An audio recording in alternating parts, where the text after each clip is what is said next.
엄청 중요한 겁니다. 이번 너희들이 이제 대학을 해서 시험을 보게 되면은 가장 난이도 있는 문제의 영역이 크게 이제 물리 쪽하고 화학 쪽이 될 텐데, 여기가 굉장히 많이 중요하게 잡히게 되어질 거서 엄청 중요합니다. 그래서 자리 잡고, 그 다음에 영상 찍어놨으니까, 그 다음에 내가 내 카페를 보내줄 거야. 그럼 거기 영상하고 여러 가지 것들이 있거든. 꼭 확인해서 꼭 복습할 수 있게끔 해드릴 테니까. 자, 교재를 보십시다. 자, 원자의 구조에서 보게 되면 꼭 여기 이 단원의 특징이 뭐냐면 필수, 암기, 외워야 되어지는 게 있고 이해해야 되는 것이 이 영역이 필기하지 마. 이거 다 해줄 거니까 이해와 암기가 바로 반드시 이렇게 구별되어져 있어요. 그러니까 이런 거지. 영어 단어를 외워놔야 독해할 수 있는 것처럼. 근데 조금 단어 좀 몇 개 몰라도 독해하는데 크게 지장이 없는 경우도 있지만 중학교 단어 같은 게 안 되어 있으면 독해가 되게 불편하잖아. 와 마찬가지로 암기가 안 되면 여기가 하나도 해석이 안 되는 우리 보민이 등장하십니다.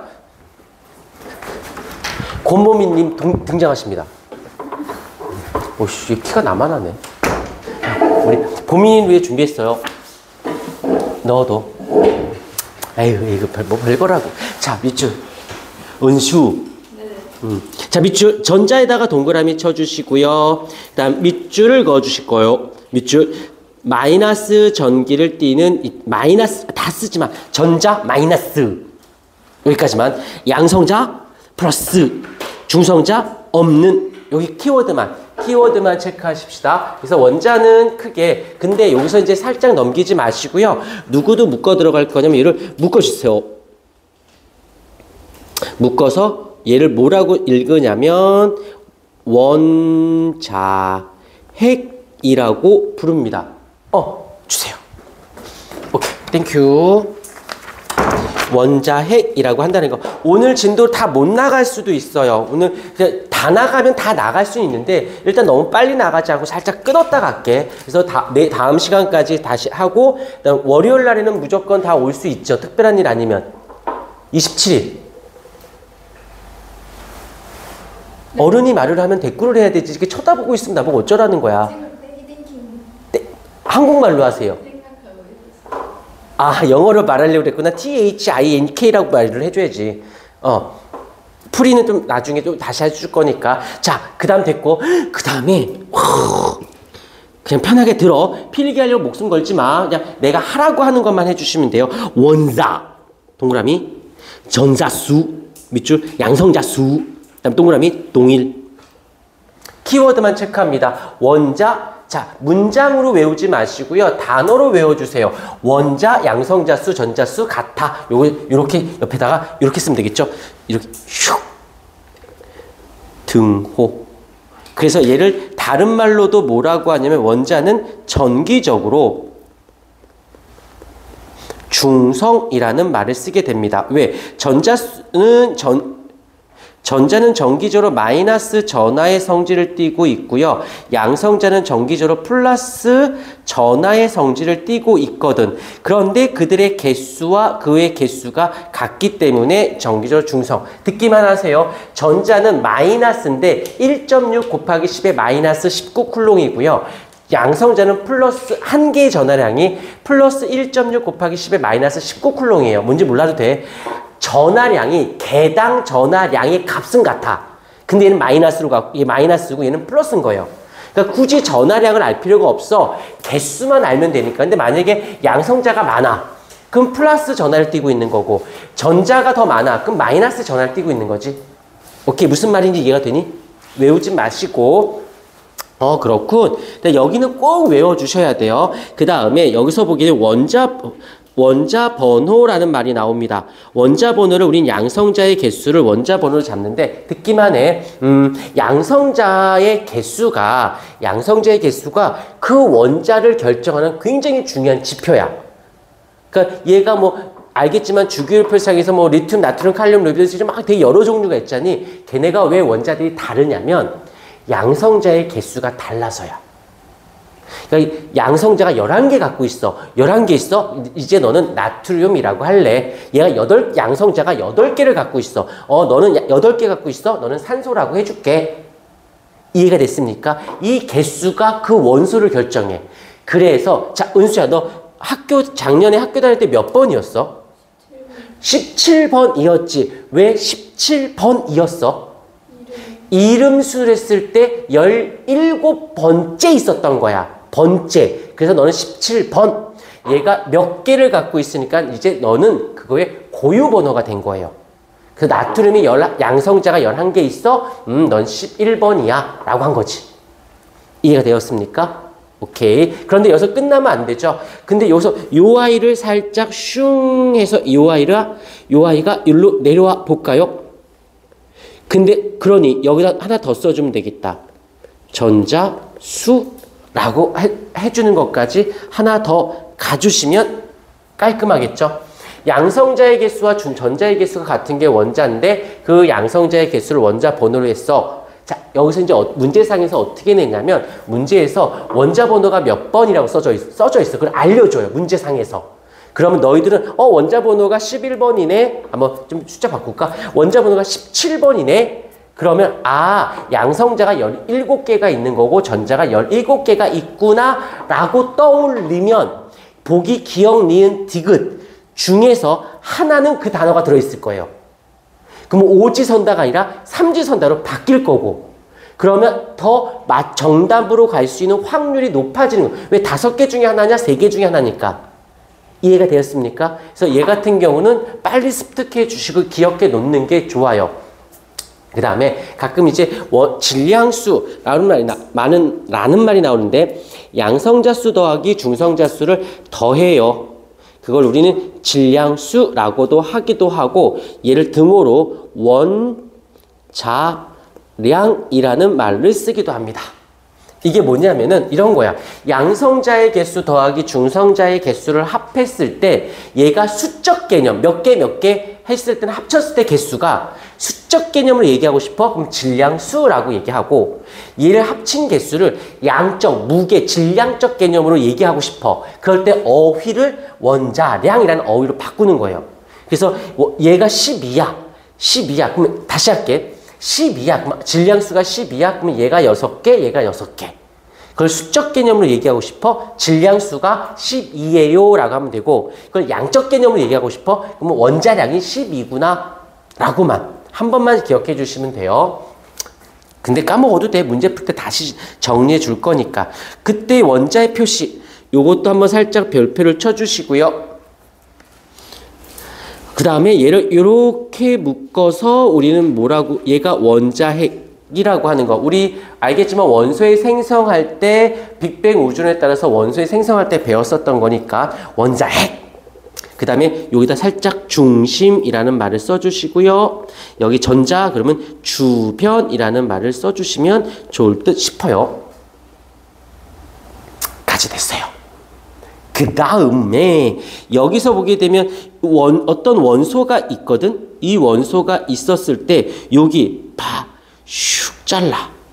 그래서 이쪽이 왼쪽 아래에 있는 숫자가 있고 여기는 왼쪽 위에 있는 숫자가 있죠. 왼쪽 위에 있는 숫자를 질량수라고 하고 왼쪽 아래에 있는 숫자를 원자번호라고 한다는 거. 자, 나왔으니까 제가 한번 해볼게요. 우리가 앞쪽에서 배웠던 건데 찾아보면 보여. 수소가 있는데 1-1이 있고 수소가 1-2가 있고 수소가 1-3이라는 숫자가 써져 있는 게 보일 거야. 자, 의심 많은 너희들을 위해 내가 보여드릴게요. 어딨더라?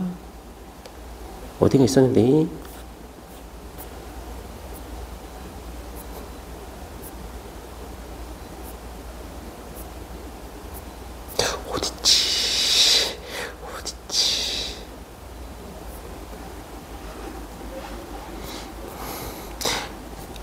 못 찾으면 창피한데?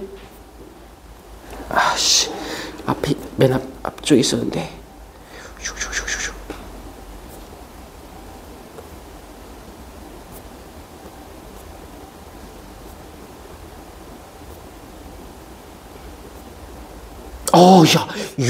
학생 여러분, 여기 보세요. 1-1, 1-2, 이거 보이지?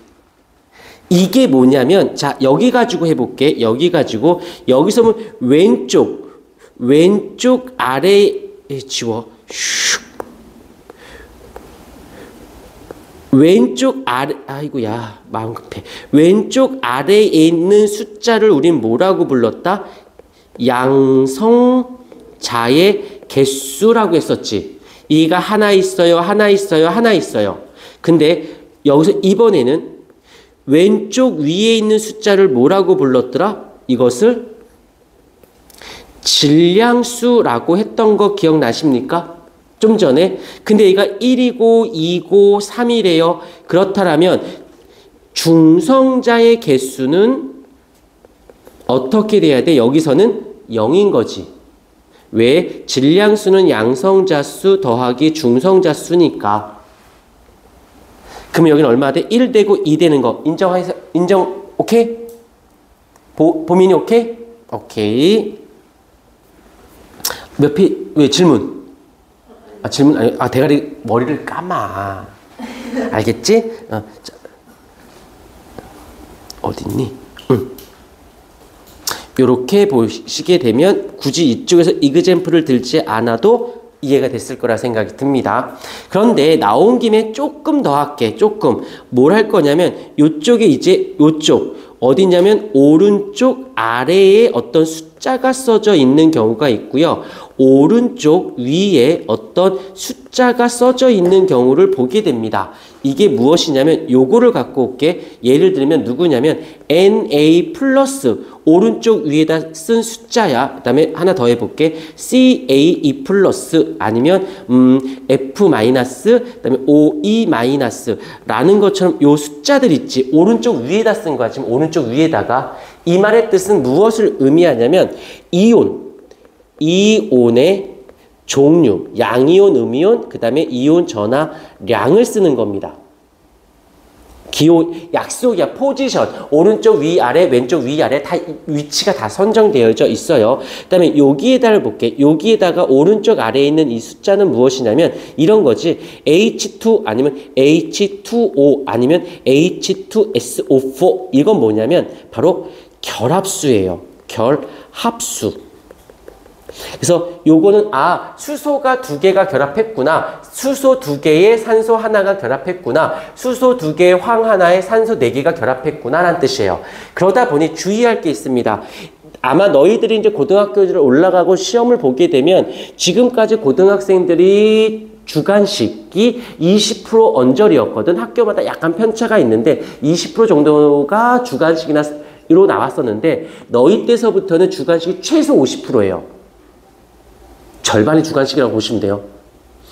이때 선생님들은 좀 불편하고 괴롭고 너희들은 죽어나가겠지만 이때 이 얘기를 왜 하냐면 아이들이 급하게 쓰다 보니까 이렇게 쓰는 경우가 있을 수 있어요. 그럼 이건 오른쪽 아래다 숫자가 라고 하기에는 무리가 있지. 이러면 틀린 거 취급해요. 왜? 약속이거든. 오른쪽 아래 작은 숫자를 쓰는 거거든. 그 다음에 또 하나 이런 친구도 있어.